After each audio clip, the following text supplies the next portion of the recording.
By all means Chaudhry Pervaiz Elahi کو اب floor test جو ہے وہ اس سے گزرنا ہوگا۔ اور یہ جو 20-22 دن انہیں ملے ہیں، یہ 20-22 دن میں تقریباً 100 ارب روپے روزانہ کے حساب سے وہ کرپشن کر رہے ہیں۔ لوٹ مار کا بہت آسان اور آٹا لوگوں کو مہیا ہو، اس بارے میں تو ان کی کوئی توجہ نہیں،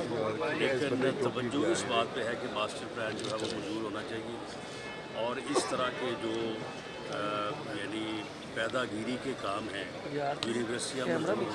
یار مجھے خود کو چیئر ملے نہیں بچا نیچے کرنا تو سب سے آگے کھڑا ہے۔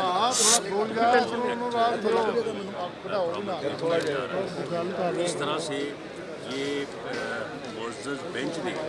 جو ریلیف دیا انہیں، وہ ریلیف جو ہے وہ پنجاب کے عوام کو بڑا مہنگا پڑا، اور ان 22 دنوں میں بے پناہ جو ہے وہ کرپشن ہوئی ہے، ناجائز کام ہوئے ہیں، لوگوں کو لوٹا گیا ہے۔ تو اس لیے ہماری تو معزز بینچ سے یہی توقع ہے اور گزارش ہے کہ اس کا فیصلہ جو ہے وہ فوری کیا جائے، اور ایک منورٹی گورنمنٹ کو اس طرح کی لوٹ مار کا موقع نہیں ملنا چاہیے، اور ان کو جو ہے وہ فلور ٹیسٹ جو ہے وہ پاس کرنا چاہیے۔